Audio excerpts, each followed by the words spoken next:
السلام علیکم ریڈرز، میں ہوں رابی راول اور آپ اس وقت موجود ہیں میرے چینل رابی راول ناولز پر۔ اوپر سے جہاز گزر رہا ہے جس کی اتنی تیز آواز آئی ہے۔ اچھا، تو آج آپ کو پتہ ہے موسم اتنا خوبصورت ہو رہا ہے اور ایسا لگ رہا ہے کہ ابھی بارش ہو جائے گی۔ تو ابھی میں نے کہا چلے میں جاگ رہی ہوں تو میں ویڈیو اپلوڈ کر دوں، لیکن موسم اتنا خوبصورت ہو رہا ہے۔ میں چھت پر گئی تھی لیکن چھت پہ وائی فائی کے سگنل اتنے اچھے نہیں آ رہے تھے، تو اس وجہ سے اب مجھے نیچے آ کر اپلوڈ کرنا پڑا ایپیسوڈ۔ بٹ اگر میں چھت پہ کرتی تو اتنا پیارا موسم تھا کہ یہ جو پنکھے کی آپ کو آواز آ رہی ہے یہ بالکل بھی ویڈیو میں نہیں تھی آنی، اور ایزیلی ویڈیو اپلوڈ ہو جانی تھی، لیکن اوپر سگنل بہت کم آ رہے تھے، تو اس وجہ سے پھر میں نے کہا میں نیچے آ جاؤں۔ تو چلیں اسٹارٹ کرتے ہیں۔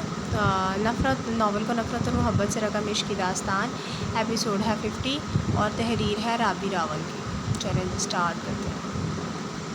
ملک اسامہ نے رقم کا انتظام کرنے کے لیے بینک کال کی تھی، لیکن دوسری جانب سے مینیجر کی بات سنتے ملک اسامہ نے بے یقین نظروں سے ریحان کو دیکھا اور انتہائی غیظ و غضب سے مینیجر کی کال کاٹی۔ میں نے تمہیں کہا تھا کہ احمد یار خان کو 3 سے 4 مرتبہ مال کی سپلائی بالکل ٹھیک ہونی چاہیے، اس کے باوجود تم نے اس کو غلط مال سپلائی کیا ہے، جس کی وجہ سے اب میرے تمام بینک اکاؤنٹس اپنے نام پر ٹرانسفر کروا چکا ہے۔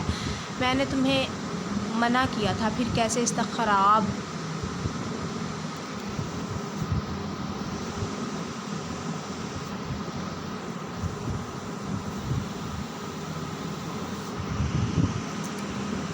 مال سپلائی ہوا۔ ملک اسامہ ریحان کے منہ پر ایک دم دھاڑا، جب ریحان بھی اسی بلند آواز مگر پرسکون لہجے میں بولا، میرے سامنے بھونکنے کی ضرورت نہیں ہے۔ جب تک میں نے مال کی سپلائی رکوانی تھی تمہارے وفادار کتے سپلائی کروا چکے تھے، کیونکہ ان کو بھی تمہاری طرح حرام منہ کو لگ چکا ہے کہ تمہارے کہنے کے باوجود بھی انہوں نے صحیح مال کی سپلائی نہیں کی، حالانکہ میں نے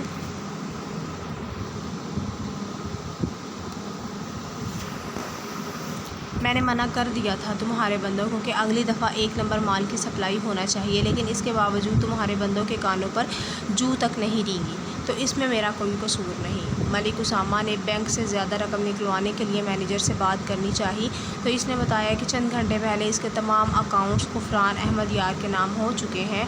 آپ کے نام بینک کی طرف سے ایک نوٹس بھی جاری کر دیا گیا ہے جو آپ کو تھوڑی دیر بعد مل جائے گا، جبکہ تمام اطلاعات آپ کے فون پر بھی میل کر دی گئی ہیں۔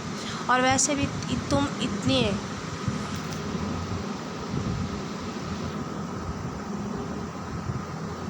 کرپٹ آدمی ہو کہ شروع سے ہی تمہیں 1 نمبر مال ہضم نہیں ہوا تو تمہاری فیکٹری میں کیسے موجود ہوتا؟ اور ویسے بھی احمد یار نے تمہاری طرح اندھا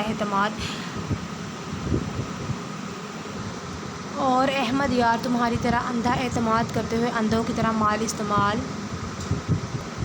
نہیں کیا، بلکہ اس نے پہلے اچھی طرح تصدیق کروائی اور پھر مال خراب ہونے کی صورت میں اس نے تمہارے شیئرز اور تمام بینک اکاؤنٹ سیل کروا کر اپنے نام کروا لیے۔ تم 1 نمبر کے لالچی انسان، تمہیں لگا کہ تم غفران احمد یار سے گیم کرو گے، لیکن افسوس وہ تو تم سے ہی گیم کھیل گیا۔ خیر، اب تمہارے پاس صرف تمہاری پراپرٹی باقی ہے۔ ملک اسامہ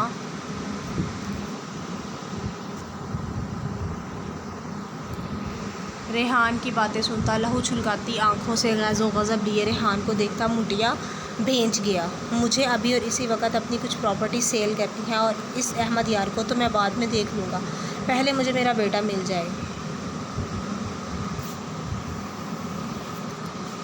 وہ اب کچھ نہ سمجھ آنے پر اضطرابی کیفیت سے ٹہلتا ریحان سے بولا، جبکہ ریحان کو اس کا اضطراب سکون دے رہا تھا، تمہارے پاس پراپرٹی لگ بھگ 1.5 کروڑ کے قریب ہے کہ تم زیادہ کیش اپنے پاس رکھنا پسند کرتے ہو، جو بدقسمتی سے اب غفران خان کے پاس ہے۔ جو تمہاری رات میں ڈیل ہوئی وہ سارا کیش بھی تم نے بینک میں جمع کروا دیا تھا، اس لیے وہ رقم بھی اب احمد یار کے اکاؤنٹ میں موجود ہے۔ ایسی صورت میں اگر پراپرٹی بیچ دو گے تو سڑک پر آ جاؤ گے، اور ویسے بھی پراپرٹی سیل ہونے میں وقت لگتا ہے۔ اگر میں جلد سے جلد بھی سیل کروں تو پراپرٹی تھوڑے پیسوں میں سیل ہوگی، اور دوسرا وقت پھر بھی لگے گا، تو ایسا کرو اپنے تمام کرپٹ ساتھیوں کو کال کر کے کچھ رقم کا بندوبست کرنے کی کوشش کرو، اور ابھی فی الحال پراپرٹی کو نہ چھیڑو، یہی تمہارے حق میں بہتر ہوگا۔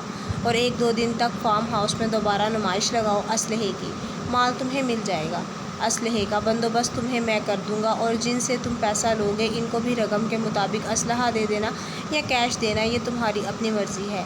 اس طرح پراپرٹی بھی بچ جائے گی، بیٹا بھی مل جائے گا، کچھ رقم بھی ہاتھ ہاتھ لگ جائے گی اور قرض بھی اتر جائے گا، آگے تمہاری مرضی ہے، جو دل چاہے کرو۔ ریحان ٹیبل سے گاڑی کی چابی اٹھاتا باہر کی جانب نکل گیا۔ ملک اسامہ کو ریحان کا آئیڈیا پسند آیا تھا، اس لیے وہ مزید دیر کیے موبائل پر نمبر ملاتا پیسوں کا بندوبست کر رہا تھا، اس بات سے بے خبر کہ کال ریکارڈ بھی ہو سکتی ہے یا اس کا نمبر ٹریسنگ پر بھی لگا ہو سکتا ہے۔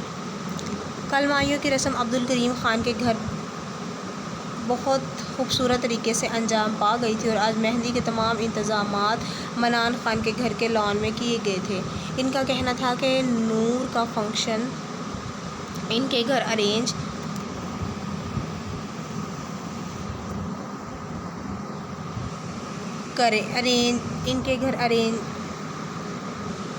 ہو کیونکہ وہ نور کو اپنے گھر سے رخصت کرنا چاہتے تھے۔ وہ بھی چاہتے تھے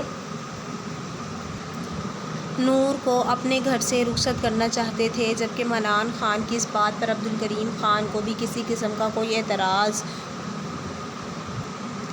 نہیں تھا اور وہ خوشی خوشی مان گئے۔ پورے گھر کو پھولوں اور لائٹ سے ڈیکوریٹ کیا گیا تھا۔ تمام مہمان آ چکے تھے سوائے غفران خان کے، جو کل سے کہیں غائب تھا۔ کہاں، یہ کوئی بھی نہیں جانتا تھا کہ اس کا نمبر بھی مسلسل بند جا رہا تھا۔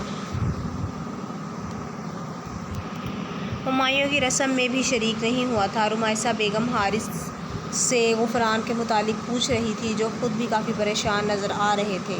مہندی کا فنکشن سٹارٹ ہونے والا تھا، تمام دولہے آ چکے تھے سوائے غفران کے۔ لان میں مہندی کے فنکشن کا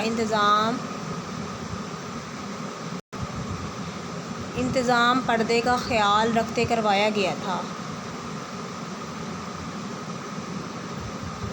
سب جوڑیوں کے لیے الگ الگ سٹیج لگوایا گیا تھا، جہاں اس وقت تمام دولہے ایک جیسی شلوار قمیض میں ملبوس، مختلف رنگوں کی ویسٹ کوٹ پہنے، گلے میں پٹکے ڈالے ایک سے بڑھ کر ایک لگ رہے تھے۔ رافع نے سفید شلوار قمیض پر لائٹ اورنج کلر کی ویسٹ کوٹ پہنی تھی، جس پر ہلکا ہلکا کام ہوا تھا۔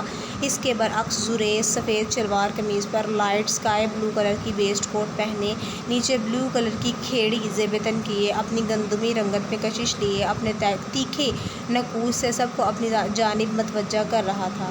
اس کے برعکس اسفند شاہ نے وائٹ سوٹ پر پرپل ویسٹ کوٹ پہن رکھی تھی، جس کے بین پر ہلکا ہلکا کام ہوا تھا۔ گلے میں پٹکا ڈالے، سرخ و سفید رنگت میں مسکرانے کی وجہ سے سرخیاں لیے، گرے آنکھوں میں چمک لیے اپنے نیلی پری کا انتظار کر رہا تھا۔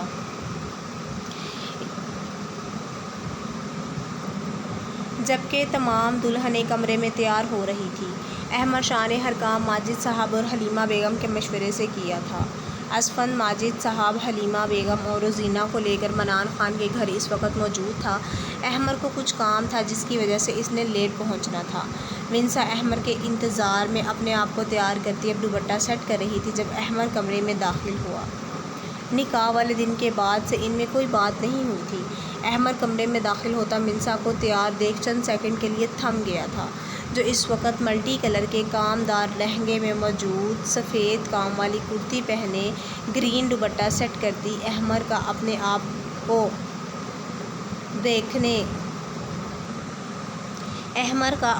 آپ دیکھنا محسوس کر چکی تھی۔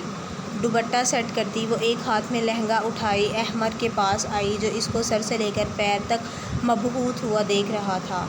منسا اس وقت ریڈ کلر کی لپسٹک لگائے، بالوں کا لیئر سائڈ پف بنا کر پنوں سے سیٹ کیا گیا تھا۔ سائڈ پف مانگ میں ملٹی کلر کا جھومر لگایا گیا تھا، جس کے ہرے رنگ کے موتی اس کے ماتھے پر جھول رہے تھے۔ لائٹ آئز میک اپ میں چمکتی لونگ کے ساتھ، ہاتھوں میں بھر بھر کر چوڑیاں اور چوڑیوں کے آگے سرخ گلاب کے گجرے کر مہندی لگوائے وہ مقابل کے ہوش اڑا گئی تھی، جبکہ کالی بڑی بڑی سیاہ آنکھوں میں عجیب سی اداسی چھائی تھی، جسے احمد شاہ نے نوٹ کر لیا تھا۔ میں کیسی لگ رہی ہوں؟ وہ احمد شاہ کا ہاتھ پکڑتی اپنے لہجے میں ایک آس لیے احمد سے بولی۔